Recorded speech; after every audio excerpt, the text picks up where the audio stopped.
तो यहाँ पर आपको पार्ट 2 गिवन है बच्चे। यहाँ पे अंबर टू इको का इंटरव्यू लिया गया है। इसके अंदर जो है इंटरव्यू लेने वाला कौन है? यहाँ पर जो इंटरव्यू लेने वाला पर्सन है, इंटरव्यूअर मुकुंद पद्मानाभन, ठीक है ना? मुकुंद पद्मानाभन। एंड जो अंबर टू इको है वो ये कह रहे हैं कि I am a professor who rights novels on Sundays. The following is an excerpt or you can say extract from an interview of Amber to Eco।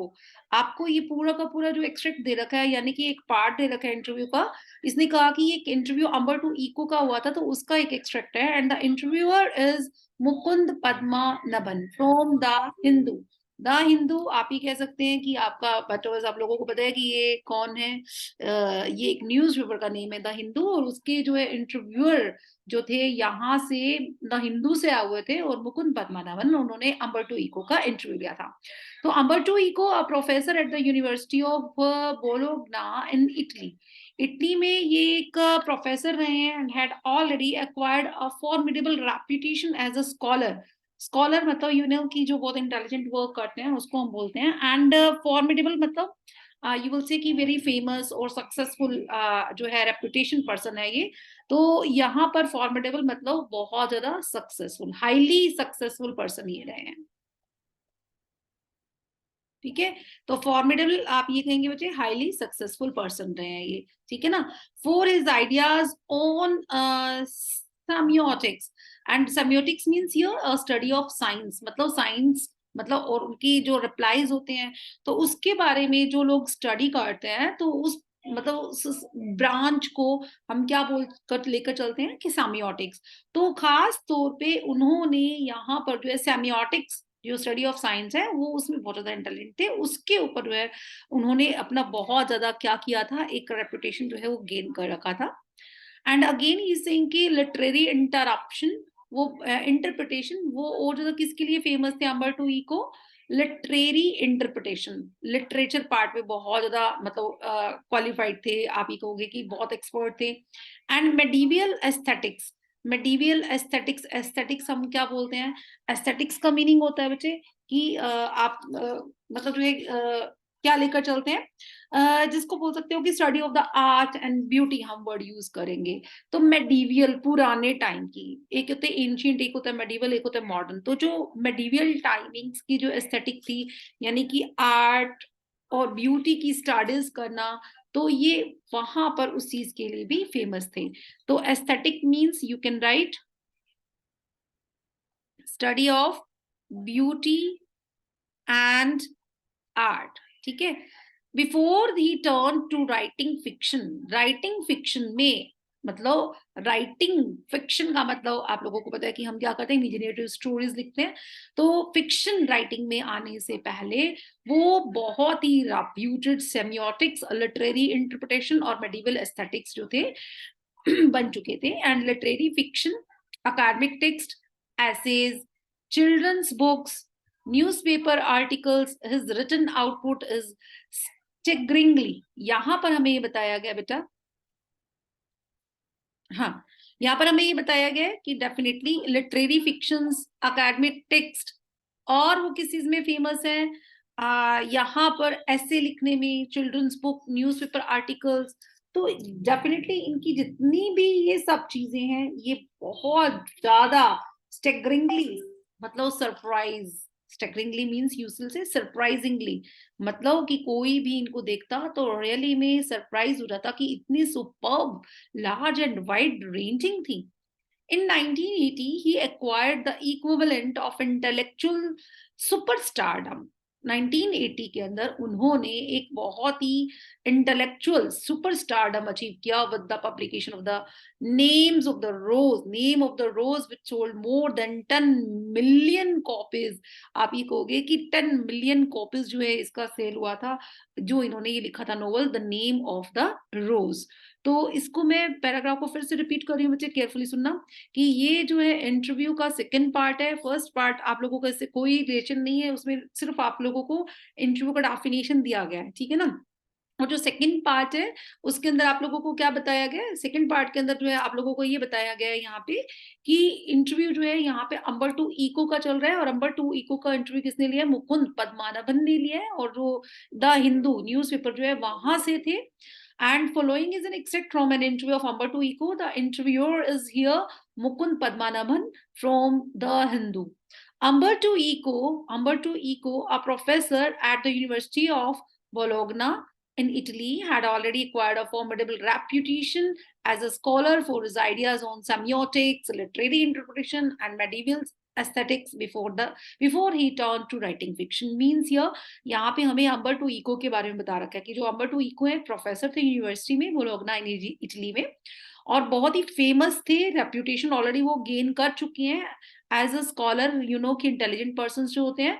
और उन्होंने खास तौर पे सेमियोटिक्स के ऊपर, यानी कि जो स्टडी ऑफ साइंस होती है उसके ऊपर आइडियाज लिखे, लिटरेरी इंटरप्रिटेशन उन्होंने काफी ज्यादा किया, एंड मेडिवियल एस्थेटिक्स जो है, यानी कि उन्होंने मेडिवियल टाइमिंग्स की जो है आर्ट और ब्यूटी के बारे में भी एक्सप्लेन किया before he turn to the writing fiction. Literary fiction, academic text, essays, children's books, newspaper articles, ये सब चीजें, his written output is staggeringly, मतलब सुपर्ब, सरप्राइजिंग, ये सब चीजें बहुत ज्यादा सरप्राइज थी, लार्ज एंड वाइड रेंजिंग, मतलब बहुत ज्यादा लार्ज थी, वाइड रेंजिंग मतलब बहुत ज्यादा, आप ये कहेंगे कि वाइड, मतलब जिसको बोलते हैं कि मतलब कोई इसका एक लिमिट नहीं है। टेक्स्ट भी इतने हैं, आंसर्स भी इतने हैं, बच्चों के ऊपर बुक्स लिखी हुई इन्होंने, लिटरेरी फिक्शंस लिखे हुए हैं। And in 1980 he acquired the equivalent of intellectual superstardom। 1980 के अंदर उन्होंने equally, जैसे वो पहले फेमस थे तो equally उन्होंने एक और intellectual superstardom जो है ये इसको बोलते हैं डेजिग्नेशन अचीव किया with the publication of the name of the rose। मतलब वैसे ही जैसे पहले इनकी सभी चीजें फेमस थी तो 1980 के अंदर उन्होंने एक और नोवेल लिखा the name of the rose which sold more than 10 million copies. ये इनकी एक साथ 10 मिलियन कॉपीज जो थी ये सेल हुई थी। तो यहाँ पर आप देख रहे हैं कि कितने ज्यादा फेमस राइटर हैं कि द नेम ऑफ द रोज अगर इन्होंने ये लिखा तो 10 मिलियन कॉपीज इनकी वर्ल्ड वाइड सेल हुई है।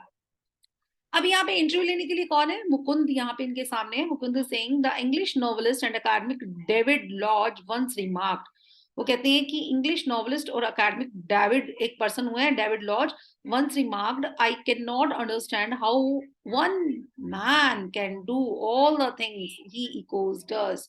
वो कहते हैं कि डेविड लॉज ने भी एक बार बोला है कि कहते हैं कि आई कांट अंडरस्टैंड, मैं नहीं समझ सकता कि how one man can do all the things as Eco does. तो इको इतने सारे काम एक साथ कैसे कर लेता है।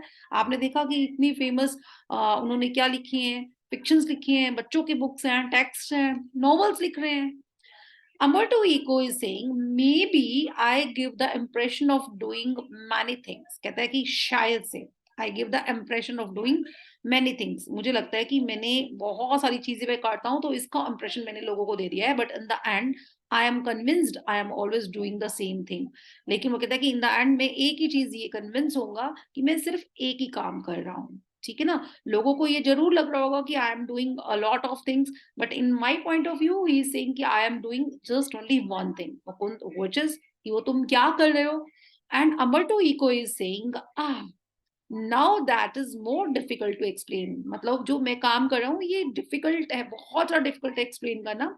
I have some philosophical interest, philosophical मेरे कुछ इंटरेस्ट हैं, एंड आई परस्यू होते चेज करना, उनको फॉलो करना, and I follow them through my academic work. कहते हैं मेरे अपने कुछ फिलोसफिकल इंटरेस्ट हैं और जब मैं अपना एकेडमिक वर्क करता हूँ तो मैं उनको जरूर फॉलो करता हूँ। एंड माय नॉवेल्स, जब मैं अपने एकेडमिक वर्क साथ के साथ नॉवेल्स लिख रहा हूँ तो मैं अपने फिलोसफिकल इंटरेस्ट को भी जरूर लिखता हूँ, यानी कि मेरे जो पॉइंट्स हैं मैं उसमें उनको जरूर लिखता हूँ। फिलोसफी का मीनिंग आप लोगों को पता है, जैसे हम कई बार जो है ना कोई ऐसे बात करते हम कहते हैं बड़ा आया फिलोसफी जानने वाला, मतलब अपने ज्ञान को, तो वो कह रहे मेरे अपने कुछ ज्ञान, अपने मेरे कुछ नॉलेज है, मुझे उस चीज में जो इंटरेस्ट है तो मैं वो अपने आइडियाज जो है इनमें जरूर लिखता हूँ। And even my books for children, कहते हैं कि मेरी जो बुक्स हैं बच्चों के लिए, यहाँ पे जो बुक्स हैं for children are about non violence and peace, और वो भी नॉन वायलेंस और पीस के लिए यूज हो। कहते हैं you see the same bunch of ethical philosophical interest, तो उसमें सेम बंच मतलब सेम चीजें, एथिकल, एथिकल का मतलब क्या होता है, मॉरल, तो मॉरल से रिलेटेड कुछ ना कुछ और फिलोसफिकल इंटरेस्ट जो है मैं वो जरूर भेजता हूँ। बट ऑब्वियस बच्चों की जो चीजें होती हैं उसमें मॉरल वैल्यूज तो आप लोगों को पता है कि वो जाती जाती हैं, ठीक है ना। तो उन्होंने बोला कि बच्चों के लिए जो मैं लिखता हूँ तो उसमें मैं एथिकल और फिलोसफिकल जरूर लिखता हूँ। And then I have a secret, और मेरे पास एक सीक्रेट है। And did you know what will happen if you eliminate the empty spaces from the universe. कह रहे कि क्या तुम्हें एक आइडिया है कि अगर जो हमारा स्पेस है ना यूनिवर्स में, कहते हैं उसमें जो एम्प्टी स्पेस है यूनिवर्स के अंदर, जो छोटे छोटे स्पेसेस है, अगर हम उसको एलिमिनेट कर दें, खत्म कर दें, तो क्या होगा। कहते हैं eliminate the empty spaces in all the atoms, the universe will become as big as my fist. तो कहता है कि पूरा यूनिवर्स मेरी फिस्ट जितना हो जाएगा, मतलब कि डेफिनेटली यूनिवर्स जो है बहुत छोटा हो जाएगा। कहने का मतलब ये है कि जितना भी यूनिवर्स आप देख रहे हो कि इतने ज्यादा गैलेक्सीज और वो सब उसके चारों ओर घूम रहे हैं, कहते हैं कि अगर ये स्पेसेस खत्म कर दें तो डेफिनेटली यूनिवर्स सिर्फ और सिर्फ मेरी मुट्ठी जितना, फिस्ट जितना हो जाएगा। Similarly we have a lot of empty spaces. आप लोगों के लिए बहुत बड़ा मैसेज है, ये ध्यान रखना, ठीक है। वो कह रहे कि similarly we have lot of empty spaces in our lives. हमारी जिंदगियों में भी बहुत सारे एम्प्टी स्पेसेस हैं। I call them interstices. वो कहते हैं कि मैं इसको क्या बोलता हूँ, मैं इनको इंटरस्टिसेस बोलता हूँ। इंटरस्टिसेस का मतलब होता है gap between the two activities, ठीक है ना। कहते हैं हमारी लाइफ में बहुत सारे क्या है, एम्प्टी स्पेसेस हैं, और मैं उनको इंटरस्टिसेस बोलता हूँ। इंटरस्टिसेस का मतलब क्या होता है, गैप बिटवीन टू एक्टिविटीज। और आप ये कहेंगे कि जब हम दो काम कर रहे हैं तो एक के बाद दूसरा करते हैं तो उसमें हम आराम से बैठ जाते हैं, गैप, ठीक है। कि यस आप लोग आए, मैम उसको आने दो, पढ़ने दो, ठीक है मैम अभी वो रास्ते में वो आ रही है, मैम अभी तो काम करके थक चुके हैं। तो ये जो बीच में गैप है वो हमारा गैप क्या है, डेफिनेटली वो गैप जो हमारा इंटरस्टिसेस है। वो कह रहे हैं कि ये जो गैप है, से यू आर कमिंग, अभी एग्जाम्पल दे रहे हैं सैम, कह रहा है कि Sam you are coming over to my place. वो कहता है कि फॉर एग्जाम्पल जैसे तुम मेरे स्पेस पर आ रहे हो, मेरे प्लेस पर आ रहे हो, and you are in an elevator. Elevator you know lift को बोलते हैं, है ना। कहता है कि सपोज तुम एलिवेटर में हो, लिफ्ट में हो, ठीक है ना। And and while you are coming up, और जब तुम कमिंग अप ऊपर आ रहे हो, मतलब फ्लोर पर आ रहे हो मेरे, तो I am waiting for you, है ना। And this is an inter, वो कहता है कि ये इंटरस्टाइज है, an empty space, I work in empty spaces. कहता है कि वो जो खाली टाइम है ना, मैं उन टाइमिंग्स में वर्क करता हूँ। while waiting for your elevator to come up from the first to third floor, कहते हैं कि मैं वेट करूं कि तुम अभी ग्राउंड फ्लोर से या फर्स्ट फ्लोर से थर्ड फ्लोर पर आ रहे हो, तो बट ओवर बीच में 2 4 5 मिनट्स हैं, है ना। तो कहते हैं कि वो जो टाइम है while waiting for your elevator to come up from the first to the third floor, I have already written an article। कहता है कि मैं जो है उस टाइम तक एक आर्टिकल लिख चुका होता हूँ। And he started to last, मतलब कहने का मतलब है कि जो बीच में टाइमिंग्स होते हैं, तो वो कहता है कि मैं उस टाइम में अपना काम काफी, उस टाइम को काफी यूटिलाइज करता हूँ। Mukund saying not everyone can do that of course, मतलब सभी तो ऐसा नहीं कर सकते हैं, है ना। अगर तुम करते हो तो सभी तो ऐसा नहीं कर सकते हैं। And your non fictional writing, is saying कि तुम्हारी जो नॉन फिक्शनल राइटिंग है, ठीक है ना, non fictional writing, just a minute, हाँ, your non fictional writing, your scholarly work has a certain playful and personal quality. वो कह रहे हैं कि तुम्हारी जो ये है पॉइंट्स है, अगर आप बात करो तो इसके अंदर काफी प्लेफुल और पर्सनल क्वालिटी जैसी चीजें भी हैं। It is a marked departure from a regular academic style. ये एक बहुत ही मार्क्ड, नोट करने लायक एक डिपार्चर है, मतलब नोटिसेबल। आप एक पॉइंट से दूसरे पॉइंट में जा रहे हैं, mark departure from regular academic style, मतलब ऐसा लग रहा है कि तुम एक रेगुलर चीजें ही करते रहते हो। Which is invariably depersonalised. कहते हैं कि ये जो चीज है ना, इनवेरिएबली मतलब कॉमन सी, डीपर्सनलाइज्ड मतलब एक ऑब्जेक्ट है, एक कॉमन सी बात है। And often dry and boring, जो इस तरह से जो एक अकादमिक स्टाइल लिखते हैं हम, उसमें ये एक इनवेरिएबल, डिपर्सनलाइज्ड और ड्राई और बोरिंग सा टॉपिक है। Have you consciously adopted an informal approach, or is it something that just come natural to you. तो वही कह रहे हैं कि ये जो तुम्हारे अंदर क्वालिटी है, ये तुम्हारी इनफॉर्मल अप्रोच है। इनफॉर्मल अप्रोच का मतलब तुम्हारे अंदर पर्सनली एक होता है फॉर्मल कि आप लोग जानबूझ के लिखते हो, एक होता है इनफॉर्मल मतलब लिखते लिखते आप पर्सनली ये काम करते हो, या is something that just come natural to you, ये तुम्हारे अंदर अपने आप आ गई। कहने का मतलब तो दोनों ही चीजें हो गई ना, इनफॉर्मल और नेचुरल। तो यानी कि पर्सनल तुम जानबूझ के ऐसा लिखते हो, या वो तुम्हारे अंदर नेचुरल चीज आ गई है। तो मुकुंद ने यहाँ पे उससे क्वेश्चन पुट किया कि डेफिनेटली जो इंटरसाइजेस जो है, जो तुम उस टाइम को यूटिलाइज करते हो, वो सब भी नहीं कर सकते हैं। Not everyone can do that of course. और नॉन फिक्शनल जो राइटिंग है, your non fictional writing, your scholarly work has a certain playful and personal quality about it. उसके अंदर भी एक सर्टेन और पर्सनल क्वालिटी है। It is a mark departure from regular academic style. ऐसा लगता है कि जैसे एक रेगुलर अकेडमिक स्टाइल की फॉर्म में तुम चलते आ रहे हो, which is invariably depersonalized and often dry and boring. And have you consciously adopted an informal approach, or is it something that just come natural to you? Number two, Eco is saying, when I presented my first doctoral dissertations in Italy. अब ये doctoral डिसर्टेशंस क्या होती हैं? जब हम PhD करते हैं, PhD जब हम लोग करते हैं, तो उसके अंदर डेफिनेटली हमें क्या करना होता है, हमें अपने कुछ ओरिजिनल आइडियाज, ओरिजिनल वर्क, ये जो है हमें सबमिट कराना होता है, जिसको बोलते हैं बच्चे थीसिस। ठीक है, जिसको हम क्या बोलते हैं, थीसिस बोलते हैं। हमें अपने ओरिजिनल प्रोजेक्ट वर्क्स मिले होते हैं, तो वो सारे के सारे हमें रिसर्च करना होता है और वो लिखना होता है। तो वो कहते हैं कि जब मैंने अपने फर्स्ट डॉक्टोरल डिसर्टेशंस इटली में प्रेजेंट किया, अपनी थीसिस को प्रेजेंट किया, तो one of the professor said, तो मेरे एक प्रोफेसर ने क्या बोला कि scholars learn a lot of a certain subject. मतलब जो स्कॉलर्स इंटेलिजेंट पर्सन होते हैं ना, बहुत ज्यादा एक सर्टेन सब्जेक्ट पर सीखते हैं। Then they make a lot of false hypothesis, और वो एक फॉल्स हाइपोथेसिस इमेजिनेशन भी लेकर चलते हैं। Then they correct them and at the end they put the conclusions. Generally फिर वो क्या करते हैं, आप लोगों को पता है कि मैथ्स में भी समटाइम्स क्या होता है, हाइपोथेटिकल पॉइंट लेकर और फिर हम उसको क्या करते हैं, उसकी कंक्लूजन्स निकालते हैं। जैसे कि क्लास 10th में आप लोगों ने रैशनल इरेशनल चैप्टर पढ़ा, तो prove that root 2 is irrational, है ना। तो चलो, जिन बच्चों के पास मैथ्स नहीं है, तो क्लास 10th में आपको याद होगा चैप्टर 1 के अंदर की रूट 2 को आप क्या प्रूव करने वाले हो, इरेशनल। तो पहले आप इसको क्या मानकर चलते थे, रैशनल मानकर चलते थे, और फिर आप उसको लास्ट में प्रूव कर देते थे कि नहीं, ये इससे कॉन्ट्रेरी है, तो हमारा जो आंसर है वो क्या आ रहा है, इससे जस्ट कंक्लूजन में क्या आ रहा है, उल्टा आ रहा है, तो so it is an irrational. तो वही कह रहे हैं कि यहाँ पे जो है ना, डेफिनेटली वो प्रोफेसर ने मुझे यही बोला कि तुम उसको लास्ट में क्या कर देते हो, कंक्लूजन में करेक्ट कर देते हो। You on the contrary told a story of your research. वो कह रहे कि लेकिन तुम उल्टे हो, लोग ऐसा करते हैं, हाइपोथेटिकल पॉइंट लेकर कंक्लूजन तक पहुंचते हैं। और वो कह रहे कि मेरे को ना प्रोफेसर ने क्या बोला कि on the contrary told a story of your research, तुम पहले क्या करते हो, अपनी स्टोरी बताते हो रिसर्च की, even including your trials and errors, and at the same time he recognized I was right. उसने बोला कि मैं उल्टा काम कर रहा हूँ, लेकिन उसने मुझे बोला कि आई वॉज राइट, मैं बिल्कुल ठीक था, आई वॉज राइट। उसने बोला कि तुम जो कर रहे हो ना, बिल्कुल ठीक कर रहे हो।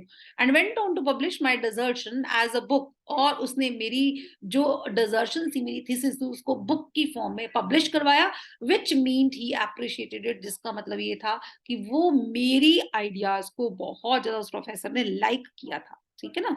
तो कहते हैं कि ये मेरे साथ ऐसा हुआ at that point, at the age of 22। वो कह रहे कि उस टाइम में मैं जस्ट 22 ईयर्स ओल्ड था, and I understood scholarly books should be written the way I had done. तो कहते तब जाके मुझे ये रियलाइज हुआ कि जो स्कॉलरली बुक्स लिखनी होती है ना, should be written the way I had done. तो कहते हैं कि उस तरीके से लिखनी चाहिए जिस तरीके से मैंने किया है। By telling the story of the research means मैं पहले स्टोरी को बताऊं, and this is why my essays always have a narrative aspect. कहता है कि इसलिए जो मेरे एसेज होते हैं ना, एक नरेटिव में, नरेटिव को होता है आप कॉन्टिन्यूसली किसी चीज के बारे में एक्सप्लेन करते जाते हैं, ठीक है ना। तो मेरे एसेज जो है इसलिए नरेटिव स्टाइल में आते हैं, and this is why probably I started writing narratives novels so let.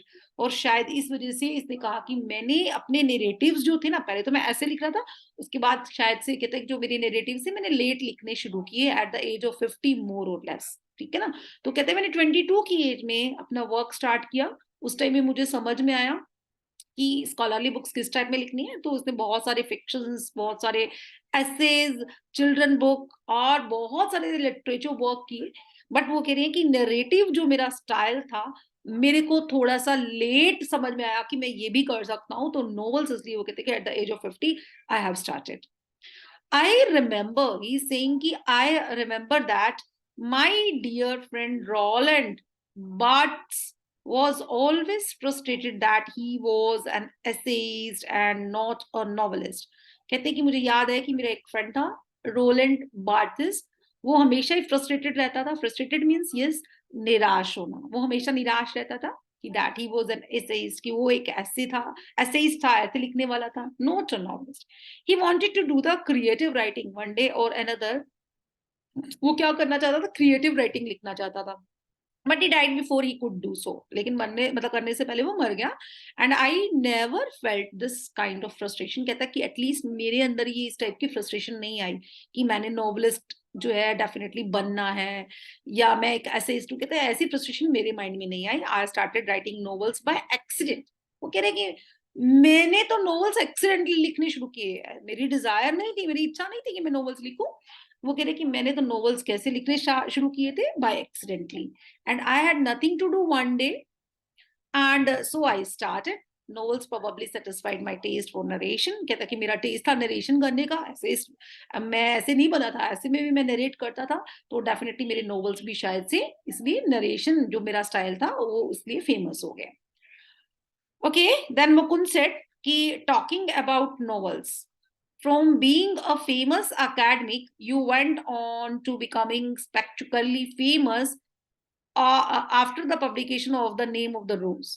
वो कह रहे कि अगर हम नोवेल की बात करें, मुकुंद कह रहे हैं कि from being a famous academic, तुम एक बहुत ही फेमस अकेडमिक पर्सन हो, ठीक है, इंटेलिजेंट हो, you and on to becoming spectacularly famous after the publication of the novel The name of the Rose. लेकिन उसके बाद तुम स्पेक्ट्रिकली फेमस हो गए, ठीक है, ऑलरेडी तुम फेमस तो हो ही एज एन अकेडमिक, लेकिन उसके बाद भी तुम क्या हो गए, इस नोवेल के बाद तो कुछ ज्यादा ही फेमस हो गए। You have written 5 novels against many more scholarly works of non fiction.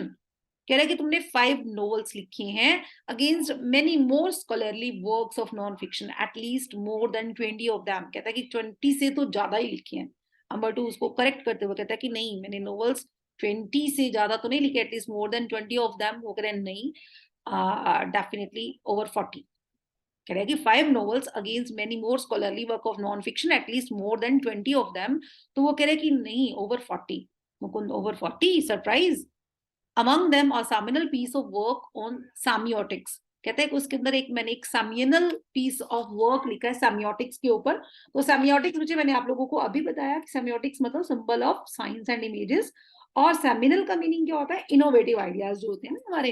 तो कहते हैं कि एक इनोवेटिव पीस तुमने लिखा है, ठीक है ना। वो बोल रहे हैं कि यहाँ पर जो है एक उनमें से काफी इनोवेटिव पीस, इनोवेटिव मतलब जिसमें नए नए आइडियाज होते हैं, तुमने वर्क ऑन सेमियोटिक्स के ऊपर लिखा है। But ask most people about Umberto Eco and they will say, ask most people about Umberto Eco. कहते हैं कि लोग अंबर टू इको के बारे में अगर हम लोगों से पूछते हैं, तो they will say oh he is the novelist, does that bother you.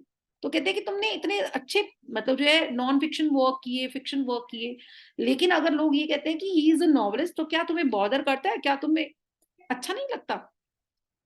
Number two is saying, yes, हाँ, sometimes bother करता है because I consider myself a university professor।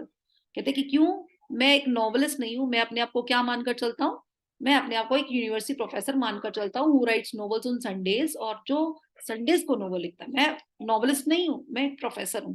It's not a job, ये कोई मजाक वाली बात नहीं है। I participate in academic conferences in not meeting of PEN clubs and writers. वो कह रहे कि मैं अकेडमिक कॉन्फ्रेंसेज जो है ना उसमें पार्टिसिपेट करता हूँ। मैं पेन क्लब्स क्या होते हैं, जो राइटर्स क्लब होते हैं उसको बोलते हैं बच्चे। कहते हैं कि मैं राइटर क्लब्स को या राइटर्स जो है उनकी मीटिंग्स को अटेंड नहीं करता। मतलब मैं क्या हूँ, मैं एक प्रोफेसर हूँ, और इसने कहा कि मैं अकेडमिक कॉन्फ्रेंसेस को ज्वाइन करता हूँ। आई identify my self with the academic community. वो कहते हैं कि मैं अपने आप को अकेडमिक कम्युनिटी जो है उसमें अपने आप को आइडेंटिफाई करता हूँ। बट ओके, कह रहे कि ठीक है, okay, if they most people have read only the novels, laughs and shrugs. कह रहे कि ठीक है, अगर ज्यादातर लोग जो मुझे नॉवलिस्ट बोलते हैं, have I think they have read only my novels, उन्होंने शायद मेरी नॉवेल्स ही पढ़ी हैं। लाफ्स एंड श्रग्स, श्रग्स होता है कंधे उचकाना। कहता है कि I know that by writing novels I reach a larger audience. कहता है कि बट ओवैसे मैंने नॉवेल्स लिखी है तो मैं लार्जर ऑडियंस तक पहुंच पाया हूँ, and I can not accept I expect to have 1 million readers with stuff on semiotics. वो कह रहे हैं कि लेकिन मैं ये एक्सपेक्ट नहीं कर सकता, I can not expect to have 1 million readers. कहते हैं मैं 1 million रीडर्स को एक्सपेक्ट नहीं कर सकता with the stuff of semiotics, जो मैंने साइंस की लैंग्वेज के बारे में स्टडी करके लिखा है ना। तो कहते हैं कि मैं जो मेरा स्टफ ऑफ सेमियोटिक्स है उसमें 1 million रीडर्स तक भी नहीं पहुंच पाता। Mukund, which brings me to my next suggestion. कहते हैं कि एक और मेरी नेक्स्ट सजेशन है। The name of the rose is a very serious novel, it's a detective yarn. Detective yarn मतलब डिटेक्टिव टाइप का स्टोरी है, ठीक है ना, at one level, but it also delves into the metaphysics, theology and medieval history. लेकिन कहते हैं कि ये जो है ना स्टोरी, ये कहीं ना कहीं एक्सप्लोर हो जाती है। डेवल्स का मतलब होता है बच्चे, डेल्स का मतलब होता है एक्सप्लोर करना। ये कहीं ना कहीं कहाँ चली जाती है, मेटाफिजिक्स में चली जाती है। मेटाफिजिक्स का मतलब क्या होता है? मेटाफिजिक्स का मतलब होता है बच्चे part of philosophy that is about existence, understanding and knowledge. Metaphysics, ठीक है ना, पार्ट ऑफ फिलोसफी। फिलोसफी मतलब नॉलेज के बारे में बात करना, ठीक है ना। ये मेटाफिजिक्स है, ये पार्ट ऑफ फिलोसफी की फॉर्म में चला जाता है। Theology and medieval. थियोलॉजी का मतलब क्या होता है? कुछ रिलीजियस बिलीव्स होते हैं, थियोलॉजिस्ट जो भगवान में विश्वास रखते हैं। तो कहते हैं कि कहीं ना कहीं रिलीजियस नेचर में भी चला जाता है ये, ठीक है ना, रिलीजियस बिलीव्स में भी चला जाता है। फिर इसने ये कहा कि नेचुरली एक मेडिवल हिस्ट्री में भी चला जाता है। तो जो ये रोज, नेम ऑफ द रोज है, ये नेम ऑफ द रोज की मेन क्वालिटी क्या है? इसने कहा कि ये कहीं ना कहीं मेटाफिजिक्स, थियोलॉजी और मेडिवल हिस्ट्री में भी चला जाता है, लेकिन उससे पहले ये डिटेक्टिव यार्न की तरह है। Were you puzzled at all by this? वो कह रहा है कि तुमने इतनी सारी ये चीजें की एक साथ, मतलब तो क्या तुम उसमें पजल हुए?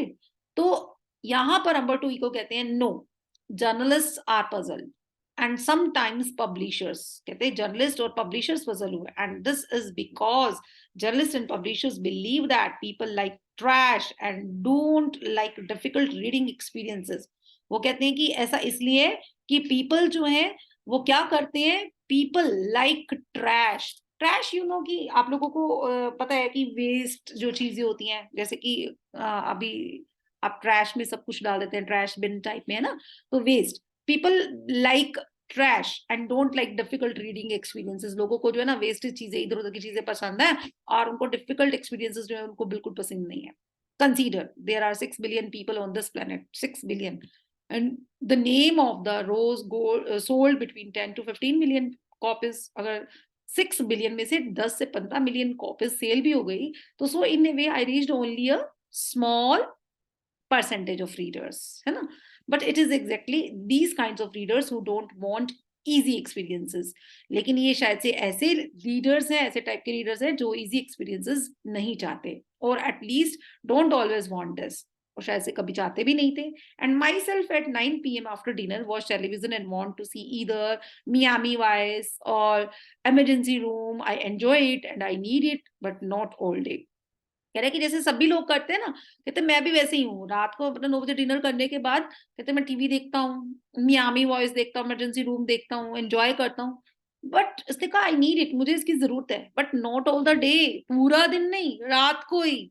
अभी फिर एक बहुत बड़ा मैसेज है आप लोगों के लिए कि, एंड वो कह रहे कि पूरा दिन काम करने के बाद मैं रात को अपने लिए थोड़ा सा टाइम निकालता हूँ, पूरा दिन मैं वर्क करता हूँ, ठीक है ना, सारा दिन मैं मियामी वॉइस या ये नहीं दिखता, इमरजेंसी रूम नहीं देखता। Mukund, could the huge success of the novel have anything to do with the fact that it dealt with period of medieval history? That Mukund कहते हैं कि could the huge success of the novel have anything to do, जो ये इतना huge success हुआ है novel का, have anything to do with the fact that it dealt with the period of medieval history, कि इसने medieval history से deal किया है क्या, इसका कोई इससे लेना देना है? about to say yes, वो कह रहे थे दैट्स पॉसिबल। हाँ, ऐसा हो सकता है, that's possible. But let me tell you another story, because I often tell stories like a Chinese wise man. कहते हैं कि मुझे स्टोरी बताने दो। लेकिन जनरली जैसे तुम्हें पता है कि मैं एक चाइनीज़ वाइज़ मैन की तरह स्टोरी सुनाता हूँ, वैसे एक और स्टोरी सुना रहा हूँ। My American publisher said while she loved my book, she didn't expect to sell more than 3,000 copies in a country where nobody has seen a cathedral or studies Latin. कहते हैं कि मेरी अमेरिकन पब्लिशर जो थी ना, उन्होंने जब मेरी ये बुक पढ़ी, तो उनको मेरी बुक पसंद थी, बट शी डिडंट एक्सपेक्ट कि मेरी जो ये बुक द रोज नॉवल वाली है जो, ऐसे कहा 3,000 कॉपीज जो थी ना, उसने एक्सपेक्ट किया था शायद इससे ज्यादा सेल नहीं होगा, क्योंकि यहाँ के लोगों ने कभी कैथेड्रल चर्च वगैरह देखा ही नहीं, और स्टडीज लेटिन, उन्होंने कभी लेटिन लैंग्वेज जो उसकी स्टडीज नहीं की। So I was given an advance for 3,000 copies, but in the end it sold 2 or 3 million in the US. कहता है कि लेकिन बाद में देखा जाए तो वहां पे 2-3 मिलियन कॉपीज जो है वो सेल हो गई यूएस में। A lot of books have been written about the medieval past far before mine. कह रहे कि मेडिवल पास्ट के बारे में मेरे से पहले भी बहुत लोगों ने लिखा, and I think the success of the book is a mystery.